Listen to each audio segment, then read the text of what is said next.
નમસ્કાર. આજના આ ખાસ એક્સપ્લેનરમાં આપનું સ્વાગત છે. આજે આપણે એક એવા વિષય પર વાત કરવા જઈ રહ્યા છીએ જે અત્યારે ખૂબ જ ચર્ચામાં છે.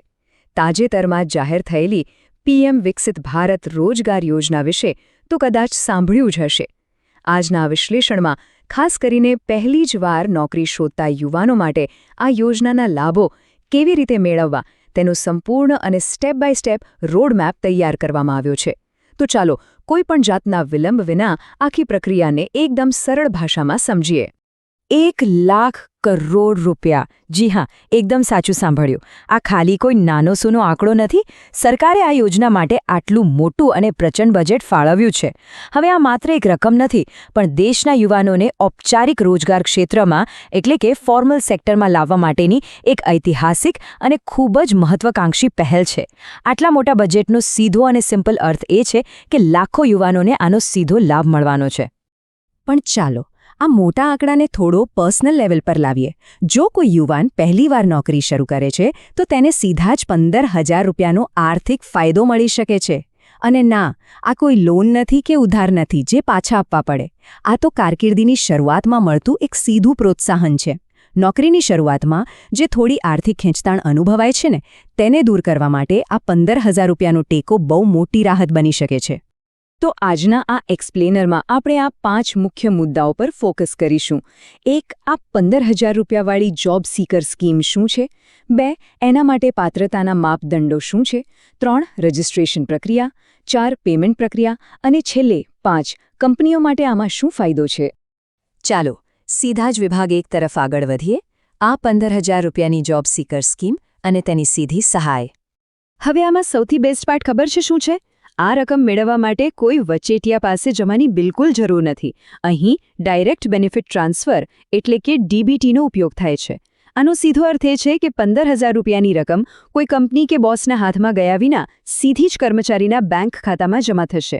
આખી સિસ્ટમ પેન અને આધાર કાર્ડ સાથે જોડાયેલી હોય છે, એટલે પૈસા સંપૂર્ણપણે સુરક્ષિત રીતે યોગ્ય વ્યક્તિ સુધી પહોંચે છે તેની 100% ગેરંટી રહે છે. હવે જોઈએ વિભાગ 2. પાત્રતાના માપદંડો. આખરે આ લાભ કોને મળશે? તો ધ્યાનથી સાંભળજો.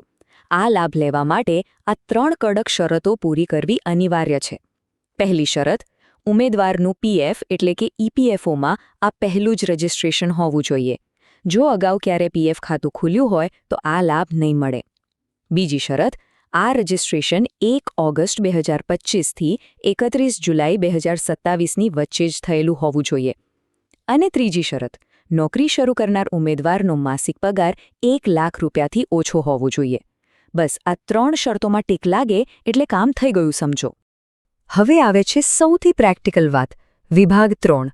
સ્ટેપ બાય સ્ટેપ રજિસ્ટ્રેશન પ્રક્રિયા. રજિસ્ટ્રેશન કરવું એકદમ સિમ્પલ છે. બધું સ્માર્ટફોન પર સહેલાઈથી થઈ જશે. સ્ટેપ 1. પ્લે સ્ટોર પરથી ઉમંગ એટલે કે ઉમંગ એપ ડાઉનલોડ કરો. સ્ટેપ 2. આ એપમાં ફેસ ટેકનોલોજીનો ઉપયોગ કરીને યુએએન એટલે કે યુનિવર્સલ અકાઉન્ટ નંબર જનરેટ કરો. તમારો ચહેરો સ્કેન થશે અને આ નંબર સુરક્ષિત રીતે જનરેટ થશે, જે લાઈફ ટાઈમ રહેશે. અને છેલ્લે સ્ટેપ 3. ત્યાં જ તમારું આધાર કાર્ડ, પેન કાર્ડ અને બેંક એકાઉન્ટ સિસ્ટમ સાથે લિંક કરી દો. છે ને એકદમ સહેલું? હવે તમને થતું હશે કે શું આ માટે કોઈ લાંબુ લચક ફોર્મ ભરવું પડશે? બિલકુલ નહીં. એક બહુ સારા સમાચાર છે. આ યોજના માટે કોઈ અલગથી અરજી ફોર્મ આપવાની જરૂર જ નથી. તમારું ઈપીએફઓ પોર્ટલ આપમેળે આ રજિસ્ટ્રેશન પ્રક્રિયા સાથે સીધું લિંક થઈ જાય છે. જ્યારે કંપની તમારું પીએફ ખાતું ખોલાવે છે ત્યારે સિસ્ટમ જાતે જ ડેટાબેઝમાંથી ઓળખી લે છે કે આ ફર્સ્ટ ટાઈમ રજિસ્ટ્રેશન છે. સરકારી કામકાજમાં આવું ઓટોમેશન ભાગ્યે જ જોવા મળે છે, ખરું ને? તો હવે વાત કરીએ વિભાગ 4ની, પેમેન્ટ પ્રક્રિયા. પૈસા કેવી રીતે અને ક્યારે મળશે? આખી ટાઈમલાઈન કંઈક આ રીતે કામ કરે છે. દિવસ 1 એ તમારી નોકરીની શરૂઆત છે. હવે 6 મહિના સુધી સળંગ નોકરી કરશો એટલે 6થો મહિનો પૂરો થતાં જ 15,000માંથી પહેલો હપ્તો બેંક ખાતામાં આવી જશે. ત્યારબાદ 6 થી 11 મહિનાના સમયગાળા વચ્ચે એક નાનકડું ઓનલાઈન મોડ્યુલ પૂરું કરવાનું રહેશે. અને જો એ યોગ્ય રીતે પૂર્ણ થઈ જાય તો બરાબર 12મા મહિને એટલે કે 1 વર્ષ પૂરું થવા પર બીજો અને અંતિમ હપ્તો મળી જશે. અહીં એક બહુ જ ખાસ વાત નોંધવા જેવી છે. જે મોડ્યુલની આપણે વાત કરી એ કોઈ ઓપ્શનલ વસ્તુ નથી, એ ફરજિયાત છે.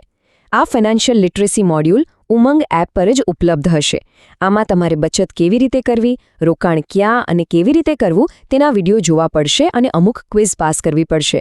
આ એક બહુ સારો વિચાર છે, કારણ કે સરકાર માત્ર નાણાકીય સહાય આપીને બેસી જવા નથી માંગતી, પણ યુવાનોને આર્થિક રીતે સાક્ષર પણ બનાવવા માંગે છે. જો આ મોડ્યુલ પૂરું નહીં કરો તો બીજો હપ્તો અટકી જશે. હવે પહોંચીએ અંતિમ વિભાગ 5 તરફ. કંપનીઓ માટે ફાયદા. માલિકો શા માટે ફ્રેશર્સને નોકરી પર રાખવા ઉત્સાહિત હશે? જુઓ, એક હાથે તાળી ના વાગે. એટલે સરકારે માત્ર કર્મચારીઓને જ નહીં પણ કંપનીઓને પણ સીધો આર્થિક લાભ આપ્યો છે. જો કર્મચારીનો પગાર 10,000 રૂપિયાથી ઓછો હોય તો કંપનીને દર મહિને 1,000 રૂપિયાનું ઇન્સેન્ટિવ મળશે.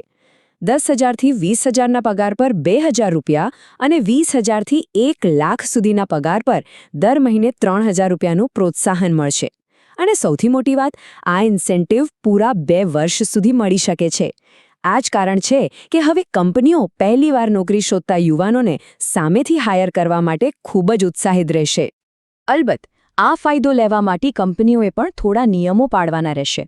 50થી ઓછો સ્ટાફ હોય તેવી કંપનીઓએ ઓછામાં ઓછા 2 નવા લોકો રાખવા પડશે અને 50થી વધુના સ્ટાફવાળી કંપનીઓએ ઓછામાં ઓછા 5 નવા કર્મચારી રાખવા પડશે. બાકી ડોક્યુમેન્ટ્સમાં કંપનીઓએ શ્રમ સુવિધા પોર્ટલ પર registration, PAN card, digital signature certificate અને કેન્સલ ચેક આપવા ફરજિયાત છે, જેથી તેમને પણ તેમનું ઇન્સેન્ટિવ સીધું બેંકમાં મળી જાય. તો આ સંપૂર્ણ એક્સપ્લેનર પરથી એક વાત એકદમ સ્પષ્ટ છે કે સરકારનો આ રોડમેપ માત્ર રોજગારી ઊભી કરવા માટે પૂરતો સીમિત નથી, પણ એ યુવાનોને ઔપચારિક ક્ષેત્રમાં લાવવાની અને નાણાકીય રીતે સમજદાર બનાવવાની એક મોટી પહેલ છે. હવે અંતમાં એક જ સવાલ ઊભો થાય છે: શું દેશની યુવા પેઢી તેમનો પહેલો પગાર અને આ શાનદાર 15,000 રૂપિયાનું બોનસ મેળવવા માટે સંપૂર્ણપણે તૈયાર છે? આ માર્ગદર્શિકા ચોક્કસથી દરેક નવા ઉમેદવારને કામ આવશે. આવી જ સચોટ અને અગત્યની માહિતી માટે આ એક્સપ્લેનર સાથે જોડાયેલા રહેવા બદલ આભાર. શીખતા રહો અને માહિતગાર રહો.